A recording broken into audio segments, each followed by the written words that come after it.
طاقت جمع کی ہے پتہ ہے؟ صحابہ اکرام رضوان اللہ تعالیٰ علیہم اجمعین کے زمانے میں یہ بات آئی تھی. ایک شخص آیا تھا جماعت میں جو مکہ کے کفار و مشرکین کی طاقت بتا بتا کر کے صحابہ کو ڈرا رہا تھا. کہاں تم نکلے ہو بغیر چپل کے؟ کہاں تم نکلے ہو فاقہ کرتے ہوئے؟ ان کی طاقت دیکھتے ہو؟ ان کے پاس ہتھیار بھالے نیزے کتنے ہیں.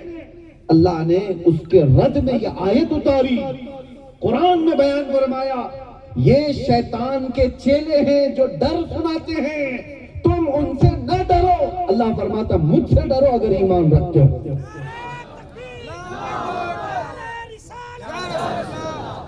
ہر دور میں میرے عزیزوں، ہر زمانے میں مسلمان کی شان ہے کہ وہ صرف اللہ سے ڈرتا ہے، اللہ کا خوف رکھتا ہے، دنیا کا خوف نہیں، ظالموں کا خوف نہیں. اور تبھی تمہاری زندگی میں تم جی سکو گے، ورنہ چاپلوس بن کر کے کتنے لوگ جی رہے ہیں. بہت ہیں جن کو چاٹو گیری کرنے کی عادت ہے، کبھی ادھر کی کبھی ادھر کی، کبھی اس کا اٹھایا کبھی اس کا اٹھایا، اور بعد میں زندگی ایسی ہو جاتی ہے دھوبی کا کتا نہ گھر کا نہ گھاٹ کا، ادھر کا بھی نہیں رہا ادھر کا بھی نہیں رہا. ہاں مصطفیٰ کریم کے دامن سے وابستہ رہا، مصیبتوں سے ٹکراتا رہا، اگرچہ موت بھی آئے کروڑوں کندھے اس کے جنازے کے لیے بے قرار ہو جاتے ہیں. اللہ دنیا میں یہ شان دیتا ہے. آپ ایمان والے ہو تو رسول اللہ کے دامن سے وابستہ رہو. حضور پاک صلی اللہ تعالی علیہ وسلم کے قدموں کو چھوڑ کر کوئی کامیابی نہیں ہے. آج لوگ بیٹھ کر کے میٹنگیں کر رہے ہیں، کچھ ایسے اتحاد کی باتیں، کچھ ایسے مصلحتوں کی باتیں، کچھ ایسی حکمتوں کی باتیں. آپ کو میں بتاؤں، آج سے تقریباً 100 سال پہلے 1926 اور 27 کی بات کر رہا ہوں، ایک خطبہ میں نے پڑھا، حجت الاسلام علامہ حامد رضا خان رحمۃ اللہ تعالی علیہ، اعلیٰ حضرت کے بڑے شہزادے، 1926 یا 1927 میں دیا ہوا ان کا ایک خطبہ ہے.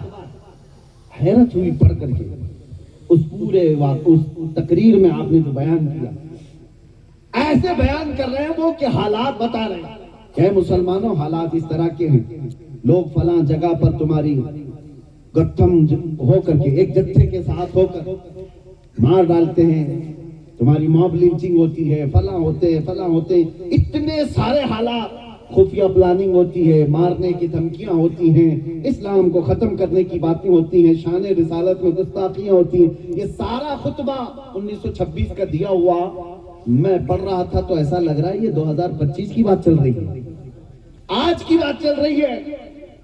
اس وقت کے حالات پر خطبہ دیا ہوا، آج کے حالات بھی سیم ہیں.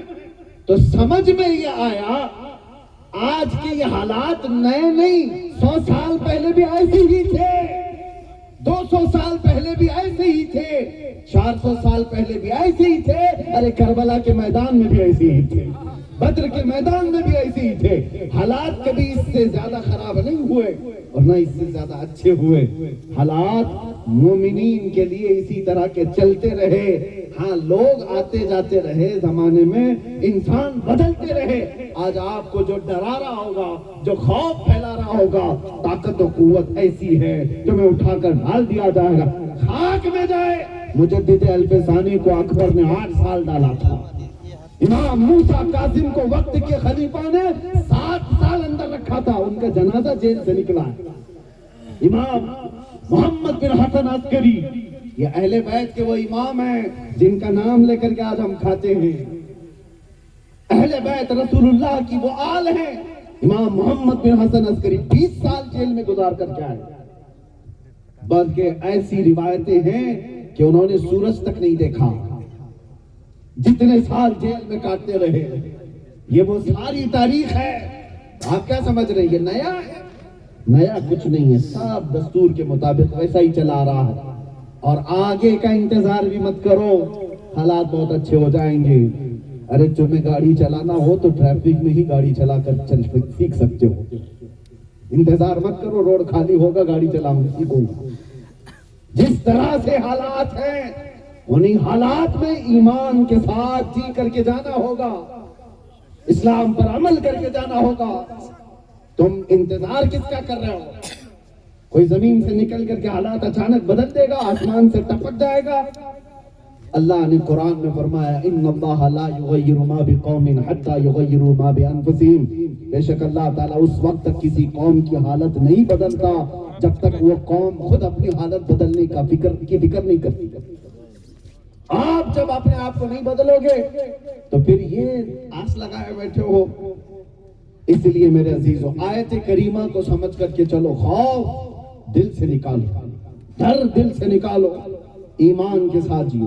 لیکن ایک بات یاد رکھنا, میں ہمیشہ ایک بات کہتا ہوں, جوش جذبات جتنا بھی ہے تمہارا اس کی لمٹ ہونی چاہیے, اس کا دائرہ ہونا چاہیے. یہ نہیں کہ تم طاقتور ہو تو آتنک مچا دو, دوسروں کے اوپر دہشت پھیلاؤ, یہ بھی نہیں ہے. سب سے بہترین ایمان وہ ہے جب اللہ تمہیں طاقت دے تو کمزوروں کی عزت کرے, کمزوروں کی عزت کرے.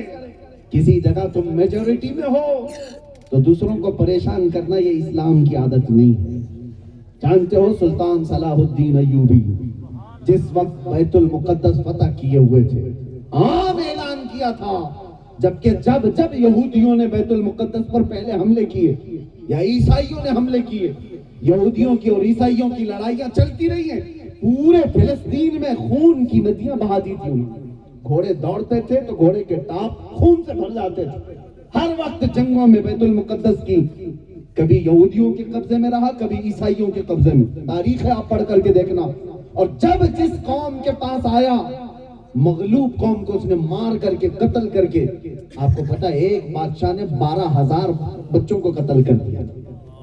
لیکن جس دن صلاح الدین ایوبی آئے, ظہر کی پہلی اذان ہوئی تھی, عام اعلان کیا تھا جو فلسطین میں یہودی اور عیسائی ہیں وہ خراج کے ساتھ رہنا چاہیں تو انہیں امان دیا جائے, اور جو جانا چاہیں, جو لے کر جانا چاہیں لے کر کے بھی جا سکتا ہے. یہ ہماری لکھی ہوئی تاریخ نہیں, انگریزوں نے تاریخ لکھی ہے, انگریزوں نے تاریخ لکھی ہے. پہلا جرنیل ہم نے دیکھا تھا اسلام کا جس نے مغلوب قوم کو کھلے دل سے معاف کر دیا تھا, جنہوں نے ان کے خلاف کئی سالوں تک جنگیں لڑی. اس ہندوستان کی بات میں آپ کو بتاؤں, محمد بن قاسم 19 سال کا جوان آیا تھا اور پرچم اسلام لہرایا تھا. طاقت اور غلبہ جب اس کو حاصل ہوا تھا تو محمد بن قاسم نے یہاں کے موجود کسی ایک بھی شخص کو یا کسی بھی غریب کو ستایا ہو تو ہمیں تاریخ لا کر کے بتائیں. ایک پنڈت ہیں الہ آباد کے, انہوں نے تاریخ لکھی ہے, کہا محمد بن قاسم جیسا جرنیل ہندوستان میں ہم نے آیا ہوا دیکھا ہی جس نے امن کا پیغام پھیلایا تھا. یہ وہ لوگ ہیں جو خالص اللہ کے لیے جیتے تھے اور لوگوں سے نہیں ڈرتے تھے, طاقت و قوت سے نہیں ڈرتے تھے. آپ سے میں یہ بات کہہ رہا ہوں, دو چیزیں, ایک ڈر کسی سے نہ ہو. سرکار حافظ ملت رحمت اللہ تعالیٰ علیہ کا ایک قول میرے والد گرامی رحمت اللہ تعالیٰ علیہ سنایا کرتے تھے, دو چیزوں پر زندگی پر عمل کرنا, کسی ظالم سے ڈرنا نہیں, کسی کمزور پہ ظلم کرنا نہیں. کسی بڑے سے ڈرنا نہیں, کبھی مت ڈرو, لیکن اپنے چھوٹے پر کبھی ظلم کرنا نہیں. یہ بات یاد رکھو, اگر تم نے اپنے سے کمتر پر ظلم کیا تو تم سے بڑا ظالم اللہ تمہارے سر پر بٹھائے گا. دونوں چیزوں کو بیلنس کر کے چلو. ہم ڈرتے کسی سے نہیں ہیں, خوف نہیں رکھتے, لیکن ساتھ میں یہ بھی کہو کسی کمزور پر ہم ظلم نہیں کرتے. کبھی ہمارے معاشرے میں ایسا نہ ہو جیسے کتے آج جھنڈ میں آ کر کسی کو پکڑ کر موب لنچنگ کرتے ہیں اور پھر اس کو نعرے لگانے کے لیے کہتے ہیں ہمارے خدا کے نعرے لگاؤ, ہمارے دیوی دیوتاؤں کو پکارو. یہ دین اسلام کا ماحول نہیں ہے. لا اکراہ فی الدین, دین میں کوئی زبردستی نہیں. کہیں پر ہم نے تلوار اٹھا کر کسی کو اسلام لانے پر مجبور نہیں کیا ہے. یہ دونوں کا بیلنس رکھ کر کے ہمیں چلنا ہے. پہلی بات پر میں چلتا ہوں, دو چیزیں میں نے بتایا, کسی ظالم سے خوف کرنا نہیں, کسی کمزور پر ظلم کرنا نہیں. دو چیزیں. قرآن کی آیت یہ ہے, اللہ تعالیٰ فرماتا ہے فلا تخشوہم واخشونی, ان سے ڈرو مت, مجھ سے ڈرو. ان سے مت ڈرو, مجھ سے ڈرو.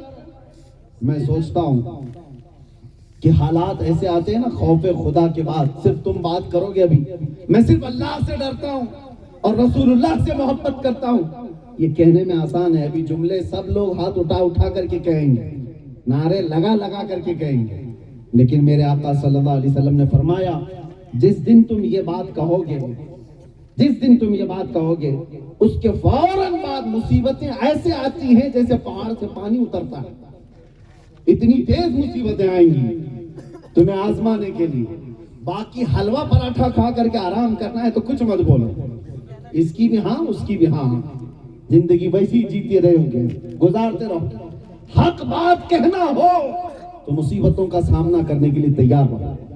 میرے آقا صلی اللہ تعالی علیہ وسلم نے ایک صحابی سے کہا تھا، صحابی نے آ کر کہا واللہ انی لا احبک یا رسول اللہ، قسم خدا کی ہے اللہ کے نبی میں آپ سے بہت محبت کرتا ہوں۔ حضور نے فرمایا انظر ماذا تقول، سوچ لے کیا بول رہا ہے۔ انہوں نے 3 بار یہی جملہ کہا، تب میرے آقا نے فرمایا اگر تو اپنی بات میں سچا ہے تو انتظار کر، مصیبتیں ایسے آئیں گی جیسے سیلاب آتا ہے، سیلاب آتا ہے۔ اے مومنین کی جماعت میں رہنے والوں، آپ کیا سمجھتے ہو ہمارے تقریر کرنے سے حالات بگڑ جاتے ہیں، ہمارے بیان کرنے سے حالات بگڑ جاتے ہیں؟ کچھ مسلمانوں میں یہ بھی باتیں ہیں، ارے وہ مفتی صاحب کو بلاؤ گے تو صاحب حالات بگڑ جائیں گے، حق بات کہنے پر حالات بگڑتے ہیں۔ بزدلوں کی جماعت میں رہنا چھوڑ دو۔ میں جس علاقے سے وابستہ ہوں، میں کرناٹک کا رہنے والا ہوں، کرناٹک کا پہلے نام میسور تھا، اور میسور کے ایک شیر کا نام سنا ہوگا ٹیپو سلطان، اور انہوں نے ایک بہت پیارا نعرہ دیا تھا، گیدڑ کی 100 سالہ زندگی سے شیر کی 1 دن کی زندگی بہتر ہے۔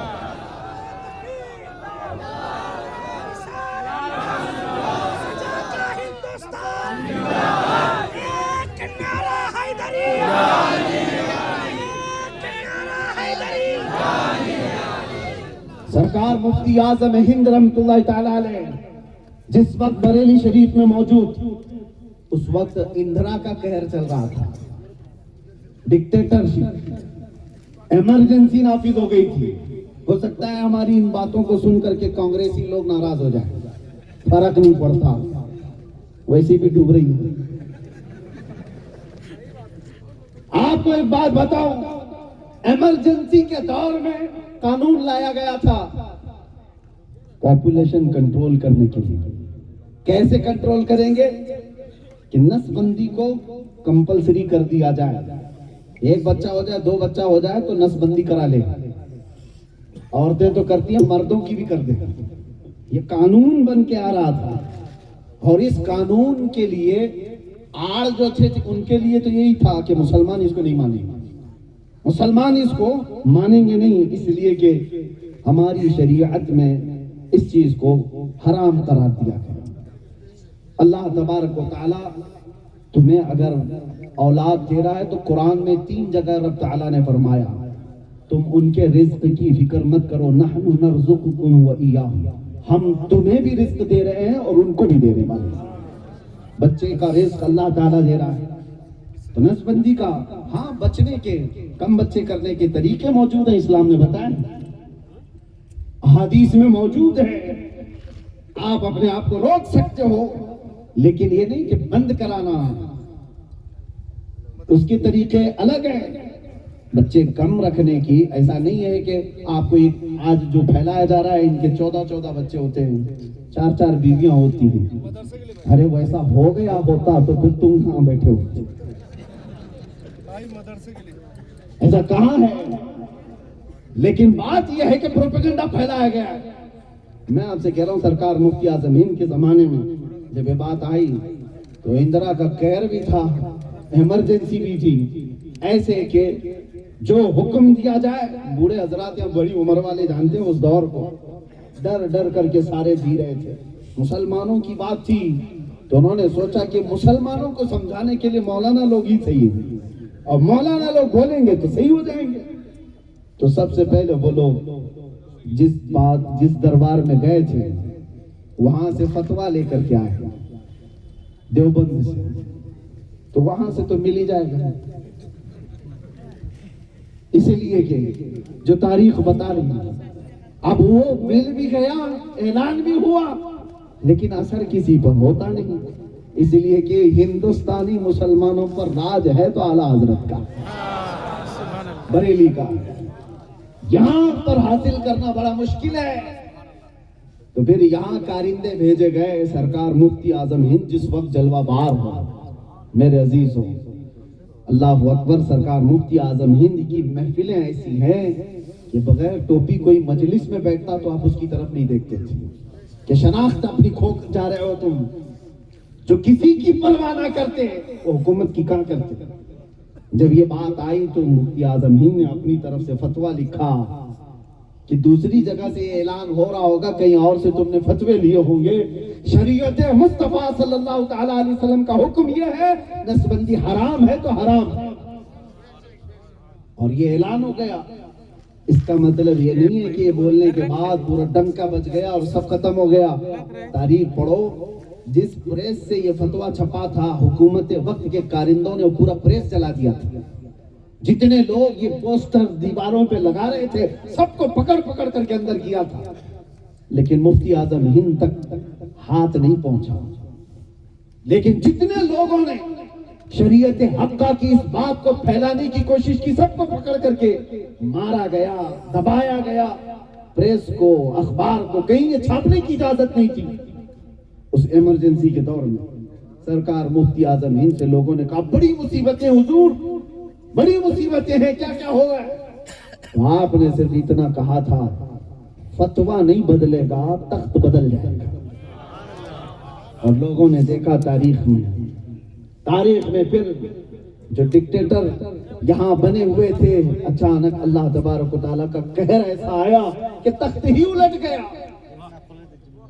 آج تک شریعت مصطفیٰ صلی اللہ تعالی علیہ وسلم کا وہ حکم ہے. لوگ اگرچہ کچھ بھی پھیلا رہے ہوں, لیکن حق کے لیے جب کبھی آواز اٹھتی ہے تو مصیبتیں آتی ہیں, گھر پر آتی ہیں, بیوی بچے خطرے میں آتے ہیں, گھر بار خطرے میں آتا ہے. لوگ یہ سمجھ کر کے چلیں اگر حضور سے محبت ہے تو میرے عزیزو خالی ہمارے ہی بیوی بچے نہیں ہیں. لوگ ہم سے یہ کہتے ہیں کہ چھوٹے بچے ہیں ان کا بھی خیال کرو, گھر کون دیکھے گا, آپ کے چلے جانے کے بعد کیا ہوگا. میرے عزیزو ہم نہیں شادی کیے ہوئے, ہمارے ہی بچے نہیں ہیں, وہ صحابہ کے بھی تھے جو بدر میں رسول اللہ کے ساتھ جا رہے تھے, جو احد میں رسول اللہ کے ساتھ جا رہے تھے. کیا ان کی اولاد نہیں تھی, ان کی جائیدادیں نہیں تھی, ان کے رشتہ دار نہیں تھے, سب تھے. ایک جنگ ایسی ہے جس میں 1 مہینہ تک صحابہ پیٹ پر پتھر باندھ کر کے لڑتے رہے. جنگ خندق کا موقع میں بتا رہا ہوں. واپس وہ جنگ ختم ہوئی, 5 کلومیٹر دور ہے صرف مدینے سے, 5 کلومیٹر ہے. صحابہ واپس آ رہے تھے رسول اللہ کے ساتھ, تھکے ہارے, زخموں میں چور. بیچ راستے میں جبرائیل امین آئے اور عرض کیا یا رسول اللہ صلی اللہ تعالی علیہ وسلم, اللہ کا حکم ہے یہیں سے آپ بنو نذیر کی جنگ پر جائیں. بنو نذیر ایک قبیلہ تھا جس نے بغاوت کی, دھوکہ دیا تھا مدینے والوں کو, اور حضور پاک صلی اللہ تعالی علیہ وسلم کے مقابل میں کفار و مشرکین کی مدد کر کے مدینے کو تباہ کرنے کے منصوبے بنائے تھے.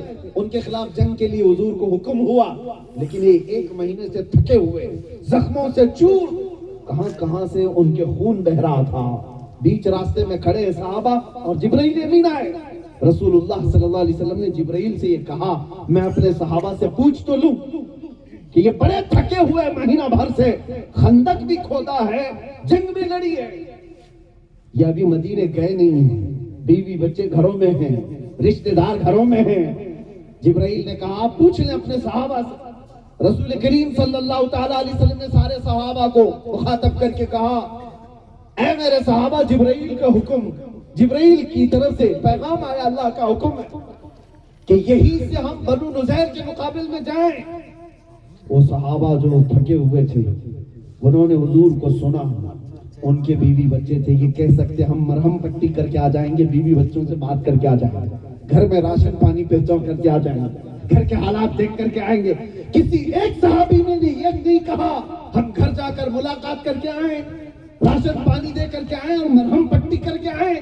جیسے حضور نے پوچھا کیا خیال ہے تمہارا ہے میرے صحابہ, سارے صحابہ ایک زبان ہو کر کہتے ہیں آقا دیر کس بات کی, چلیں یہیں سے چلتے ہیں. یہ صحابہ کا ایمان تھا. لوگ آج چھپنے کے لیے مصلحت کے دروازے ڈھونڈتے ہیں. بہت ساری باتیں ہیں میرے عزیزوں. سرکار سیدنا امام حسین کا تذکرہ ہر سال کرنے والے لوگ بزدل کیسے ہو سکتے ہیں؟ امام حسین کو کیا تانا دو گے کہ انہوں نے اپنے بچوں کو لا کر کے میدان میں شہید کروا دیا؟ وہ دین کا مسئلہ تھا. میرے آقا کی شریعت کی بقا تھی اور ہر زمانے میں ضرورت پیش آتی رہے گی. زیادہ سے زیادہ کیا ہوگا؟ اس روئے زمین پر موت آ سکتی ہے, اس کے آگے کچھ نہیں ہے. اور عاشق رسول موت سے کبھی ڈرتا نہیں, اس لیے کہ موت اس کے لیے حادثہ ہے جس کو جلنا ہے جلنا ہے جلنا ہے جلنا ہے, اور موت اس کے لیے حادثہ نہیں جس کا یہ عقیدہ ہو ادھر آنکھ بند ہوگی ادھر دیدار مصطفیٰ ہو. اس کے لیے حادثہ نہیں ہے, یہ تحفہ ہے, یہ تحفہ ہے. اسی لیے تو عاشقوں کی جماعت نے کہا تھا مر کر کے جب قبر میں جائیں گے اور منکر نکیر اٹھا کر پوچھ رہے ہوں گے بتا تیرا رب کون ہے, تیرا دین کیا ہے, حضور کو دکھا کر پوچھیں گے ان کے بارے میں کیا کہتا تھا. عاشق صادق یہ کہتا ہے یہ سوالات تو سر چھوڑو, اب تو پائے ناز سے آئے فرشتوں کیوں اٹھوں, ارے مر کے پہنچا ہوں یہاں اس دل ربا کے واسطے, مر کے پہنچا ہوں یہاں اس دل ربا کے واسطے. حضور کو دیکھنے کے لیے مجھے مرنا پڑا, میں قبر میں آیا ہوں تو نبی کو دیکھنے کے لیے. عزیزان گرامی وقار, پھر خوف کس بات کا, ڈر کس بات کا. اسی لیے ہمارے بزرگ یہ کہا کرتے تھے سنیوں کے جنازے سج دھج کر کے جاتے. ہم نے پوچھا کہ ان کو نیا کپڑا سفید عطر میں, ان کو خوشبوؤں میں معطر, سرمے بھی لگایا, پھولوں سے سجا, ایسا لگتا ہے دولہا بن کر جا رہا ہے, اس کی کون سی شادی, مر گیا ہے. لیکن بزرگوں نے کہا نہیں, اس کو سجا سوار کر اس لیے بھیجا جا رہا ہے کہ آج اپنے نبی سے ملاقات کے لیے جا رہا ہے. شب گور بھی اسی گل سے ملاقات کی رات. موت کا خوف نہیں, ڈر ہر چیز کا نکالو. ہاں رب تبارک و تعالی ارشاد فرماتا ہے وَلَنَبْلُوَنَّكُمْ بِشَيْءٍ مِّنَ الْخَوْفِ, ہم تھوڑا سا ڈر دے کر کے تمہیں آزماتے ہیں. ہاں دنیا میں کچھ چیزوں کا ڈر آتا ہے, ایسا نہیں ہے کہ بالکل نہیں آئے گا, لیکن رب تعالیٰ فرماتا ہے وہ ڈر بھی ہماری طرف سے دیا ہوا ہے. تھوڑا سا ڈر ہم دیتے ہیں اور اس کے بعد تم کل اسی کو نہ سمجھ بیٹھو. جیسے کچھ قومیں اس لیے گمراہ ہوئی کہ انہوں نے سورج کا قہر دیکھا تو سورج کو خدا سمجھ بیٹھے کہ یہ کبھی بھی آگ پھینکتا ہے. آسمان کا جلال دیکھا, کبھی پتھر برس گئے یا کچھ بھی ہو گیا تو آسمان کو خدا سمجھ بیٹھے, ان کی عبادتیں کرنے لگے. سمندر کی طغیانی دیکھی تو اس کی عبادت کرنے لگ گئے, یہ بہت طاقتور ہے. وہ ڈر تھا, اس کے بعد امتحان تھا. ڈر دے کر کے رب تبارک و تعالیٰ امتحان دیتا ہے. فرعون کا ظلم دیکھا لوگوں نے, اتنا پاورفل ہے تو اس کی عبادت کرنے لگ گئے. ہر زمانے میں آج بھی ہوں گے کچھ ایسی قومیں جن کو اللہ نے طاقت و قوت دیا ہے, پاور دیا ہے, کرسی دیا ہے, وہ پیسہ بھی ان کے پاس, کرسی بھی ان کے پاس, پھر اس کے بعد ظلم کا ایک نیا کھیل رچا جاتا ہے. اس وقت امتحان ہوتا ہے. اس ظلم کو دیکھ کر, ان کی طاقت کو دیکھ کر کہیں خدا مت سمجھ لینا, خدا مت سمجھ لینا, عبادت کرنے پر نہ لگ جانا. اللہ فرماتا ہے ہم تمہیں ڈر دے کر کے آزماتے ہیں. کتنے وہ ہیں اس دنیاوی ڈر کے بعد بھی اللہ کی عبادت میں لگے رہتے, اور کتنے وہ ہیں جو ان کی تلوے چاٹنے لگ جاتے ہیں. آج تمہارا امتحان ہوگا, تمہارا امتحان ہوگا. ایک چیز پر باقی رہو, دنیا یہ ہمیشہ کے لیے نہیں ہے. کسی کی کرسی ہمیشہ کے لیے نہیں ہے, کسی کی نہیں ہے. یہاں بیٹھے ہوئے جتنے بھی ہیں طاقت کے نشے میں ناچتے رہے, لیکن پتہ نہیں ہے. آپ نے تاریخ دیکھی ہوگی, اس سے پہلے کہ کتنے بادشاہ ہیں ان کے نام کسی کو یاد بھی نہیں. کتنی ایسی کرسیاں گزری, 5 سال 10 سال 15 سال, اب اخبار کے کونے میں بھی ان کا ذکر نہیں آتا. جنہوں نے آتنک مچایا تھا, ظلم کیا ہوا تھا. ہر ظلم گزرتا چلا جائے گا, ہر رات کے بعد سویرا آنا ہے. اس لیے یہ مت سمجھ بیٹھنا کہ جو کچھ چل رہا ہے اسی کے پیچھے ابھی ہمیں بھاگنا ہے. کچھ لوگ یہ باتیں کرتے ہیں، جس کا پاور ہے اس کی بات کرنی چاہیے، جس کا پاور ہے اس کی بات کرنی چاہیے تاکہ حالات خراب نہ ہو اور ان سے ہمیں کچھ ملتا رہے۔ ظالموں، تمہارا پاور جو دکھ رہا ہے یہ صرف اور صبح سے لے کر شام تک کی یہ سورج کی پرچھائیوں کی طرح کا پاور ہے۔ اگر تم یہ کہتے ہو جس کا پاور ہے اسی سے ڈرنا چاہیے، تو میں یہ کہتا ہوں ہر زمانے میں پاور میرے مصطفیٰ کا، ہر زمانے میں حکومت میرے مصطفیٰ کی ہے۔ جس کو اعلیٰ حضرت فاضل بریلوی رضی اللہ تعالیٰ عنہ نے اپنے کلام میں یوں سمجھایا ہے، سارے مومنین کو خوف نہ رکھ رضا ذرا، تو ہے عبد مصطفیٰ، تیرے لیے امان ہے، تیرے لیے امان ہے۔ اور پھر اعلیٰ حضرت نے یہ بھی کہا جس کو اپنی نسبت مصطفیٰ پر یقین ہو وہ ڈرتا کس بات سے؟ ہم رسول اللہ کے، جنت رسول اللہ۔ اور یہاں تمہارے ساتھ کیا ہو سکتا ہے؟ گھسیٹا جائے گا، مارا جائے گا، جو کچھ بھی ہوگا، لیکن ایک بات یاد رکھنا، مومن کو 1000 ٹکڑوں میں بھی بدل کر مار دیا جائے اس کی عزت پر فرق نہیں آتا۔ اگر عزت پر فرق آ گیا ہوتا تو بلال حبشی کی عزت تو دیکھو، مکہ والوں نے جلا رکھا تھا، پیٹھ پر ایسے ایسے دھبے تھے، داغ تھے جلے ہوئے کہ ان کی ریڑھ کی ہڈی دکھتی تھی۔ ہاں، کفار و مشرکین نے محبت مصطفیٰ میں انگاروں پہ سلایا تھا اور کوڑے بھی مارے تھے، دن بھر ان کو ایک ڈرم میں بند کر کے رکھا جاتا تھا، گرمیوں میں تپش میں پورا دن وہاں پر گزارتے۔ ہاں، مومنین کے ساتھ یہ کر سکتی ہے دنیا، عاشقان مصطفیٰ کے ساتھ یہ کر سکتی ہے، لیکن ایک بات یاد رکھنا، ان کی عزت کبھی نہیں چھین سکتی، عزت ان کی کبھی نہیں چھینی جا سکتی۔ اور بلال حبشی کو دیکھا ہے، پوری امت نے دیکھا کہ جب وہ آزاد ہو کر میرے مصطفیٰ کے قدموں میں آئے اور پھر میرے آقا ان کو فتح مکہ کے دن لے کر کے آئے، ارے 10,000 صحابہ کی جماعت میرے آقا کے ساتھ مکہ میں داخل ہوئی، 20 رمضان کا دن ہے، لیکن میرے آقا نے کعبے کی چھت پر کسی اور کو نہیں، بلال حبشی کو چڑھایا تھا۔ دنیا کو یہ دکھاؤ، جو مصطفیٰ کے محبت میں زخم کھاتا ہے کعبہ بھی اس کے تلووں کے نیچے۔ ہاں، کعبے کے اوپر وہ چڑھ گئے، عزت میں کوئی کمی نہیں آتی، مار پیٹ ہو سکتی ہے، ظلم ہو سکتا ہے، بغیر کسی وجہ کے تمہیں ڈرایا دھمکایا جا سکتا ہے، لیکن عزت میں کمی نہیں ہوتی۔ عزت میں کمی ہوتی تو دیکھو میں یہاں نہیں کھڑا ہوا ہوتا، عزت میں کمی ہوتی جیل سے چھوٹنے والا تو منہ چھپا کر گھومتا۔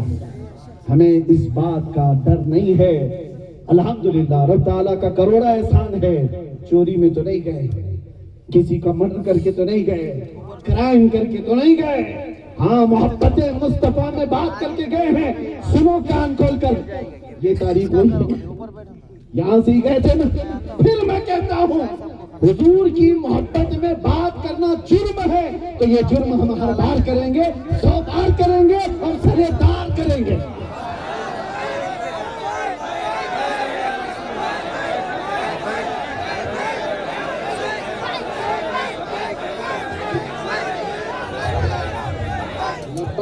جو ہمیں کہنا ہے وہ ہم کہہ لیے، ہاں باقی کہہ رہا ہوں بھائی آپ کل سے سنبھال لینا، آپ کو لے کر جائے کسی کو بھی لے کر کے جائے، لیکن یہ بات سنبھل کر کے رہو۔ میں نے شروع میں ہی تمہید میں کہا ہے، حضور کی محبت میں بات کرنا یہ آسان نہیں ہے، یہ صرف لفافے لینے والے اور حلوہ پراٹھے کھانے والی محبت نہیں ہے۔ ہاں، حضور پاک کی اخلاق و کردار پر اس کے علاوہ ہمارا جرم ہے کیا؟ بتائیے آپ کیا ہے؟ نوجوانوں کو جو بھٹکے ہوئے ہیں حضور سے جوڑنے کی تو بات کرتے، نشے میں پڑے ہوئے ان آوارہ نوجوانوں کو صرف ہم اتنا ہی تو کہتے ہیں یہ دھتورا نشہ کیوں استعمال کرتے ہو؟ عشق محمدی کا نشہ کر لو، محبت مصطفیٰ کا نشہ۔ اور جس کے سر چڑھ کر کے وہ بولتا ہے نا تو پھر وہ بریلی کا اعلیٰ حضرت بن جاتا ہے۔ آپ سمجھ یہی بات تو کرتے، اس کے علاوہ کیا ہے؟ ارے توڑ پھوڑ کی بات میں نے کب کی؟ کسی کو بھی آج تک میں نے چاقو اٹھانے، تلوار اٹھانے، بندوق اٹھانے، ارے پلاسٹک کا پلیٹ رکھنے کی بھی بات نہیں کی، ہم نے کبھی کیا ہی نہیں، اس لیے کہ ہمیں پتہ ان ہتھیاروں سے کیا ہونا جانا۔ لیکن عشق مصطفیٰ ایک ایسا ہتھیار ہے، ہم نے دیکھا ہے جس کے سینے میں یہ معجزن ہو جاتا ہے، وہ پیروں سے معذور ویل چیئر پر بھی بیٹھے تو یورپ کی دھرتی ہلتی ہے۔ صرف اگر پیروں سے معذور ہو کر کے بھی کہے لبیک یا رسول اللہ. طاقت ہم نے دیکھا ہے, قوت ہم نے دیکھا ہے, وہ عشق مصطفیٰ سے ہے. اور اس کے بغیر جو جماعتیں جس طرح سے بھی ڈراتی ہیں ان کا ڈر ہے ہی نہیں, ان جماعتوں کا ڈر نہیں ہے. ارے IS بھی آئی تھی, دنیا بھر میں آتنک مچائی, ہم نے اس سے بہت اس کے خلاف, ان کے خلاف ہم نے جو اعلانات کیے, برات کیے کہ ایسی جماعت ایمان والوں کی نہیں ہے, ایمان والوں کی نہیں, جو بچوں کا قتل کرے, بچیوں کو بازار میں بیچے, ناحق راستہ چلنے والوں کو مارے, چوری کرے, یہ جماعت اسلام ہے ہی نہیں, ایمان والوں کی نہیں ہے. ایسی کئی جماعتیں آئی ہمارا نام لے کر کے دنیا میں خوف پھیلانے کے لیے, لیکن دنیا کو ان جماعتوں سے ڈر نہیں. ان کا آخری وقت آ جاتا ہے, پکڑ میں آتے ہیں, گرفتار ہوتے ہیں, مارے جاتے ہیں, ختم ہو جاتے ہیں. لیکن ایک بات یاد رکھو, ڈر جو ہے دو طریقے کا ہوتا ہے. ڈر جو ہے دو طریقے کا ہوتا ہے. ایک ہے استاد سے بھی ڈر لگتا ہے اور ایک کتے سے بھی ڈر لگتا ہے. دونوں ڈر میں زمین آسمان کا فرق ہے. کتے سے جو ڈر ہے وہ کاٹ لینے کا ڈر ہے, استاد سے جو ڈر ہے وہ عظمت کا ڈر ہے, وہ عزت کا ڈر ہے. اب میں آپ کو بتاؤں, دنیا کو جو لوگ یہ کہتے ہیں نا مسلمانوں سے ڈرایا جاتا ہے, تو ان جماعتوں سے جو ڈرایا جاتا ہے جو آتنک پھیلاتی ہیں وہ کتے والا ڈر ہے, اور سنیوں سے جو لوگوں کو ڈر لگتا ہے وہ عظمت والا ڈر ہے. کیوں؟ اس لیے کہ سنیوں کے پاس خفیہ پلاننگ نہیں ہے, سیکریٹ میٹنگیں نہیں ہیں. ارے ہم تو بکھرے ہوئے لوگ ہیں, یہاں تو جمع نہیں ہوتے, مسجد کے چار صدر ہو جاتے ہیں اور سب لڑتے رہتے ہیں. ہماری جماعت میں بکھراؤ بہت ہے, ہمیں سب پتا ہے, یہ کہیں پر جمع نہیں ہوتے, لیکن ایک نام میرے مصطفیٰ کا جب آ جائے, کیسی بھی دشمنی ہو, پکارتا ہے تو ہر کوئی پکارتا ہے لبیک یا رسول اللہ. یہ طاقت و قوت دنیا کو پتا ہے.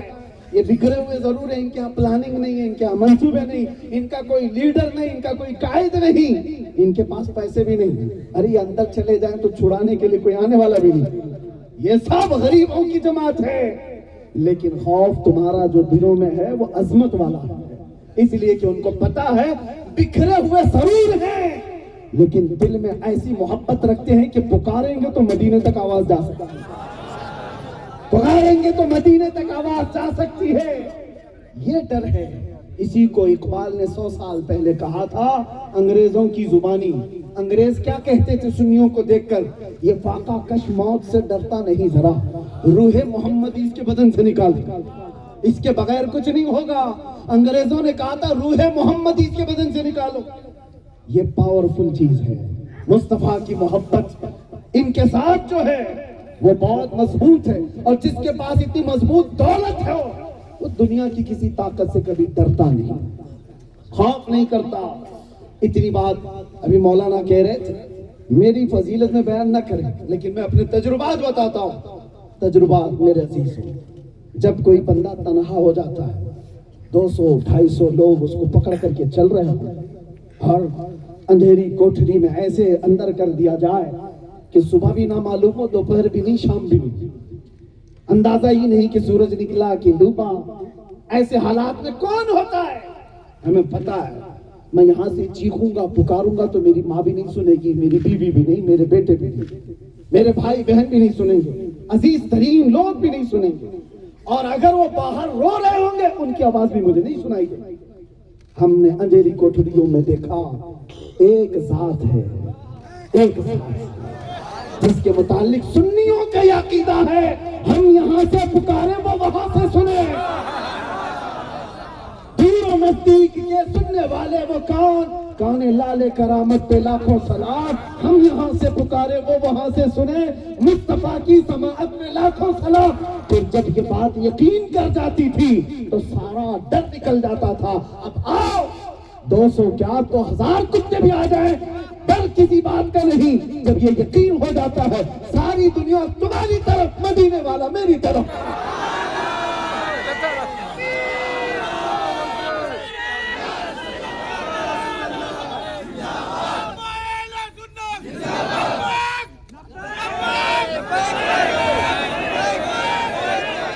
ایک بات میں پوچھتا ہوں جنرل والوں، توجہ کے ساتھ، ایمان کے ساتھ جواب دو، ایمان کے ساتھ، تمہارا یہ عقیدہ ہے یا نہیں کہ اللہ کا رسول آمنہ کا لال ہمارے ساتھ ہے؟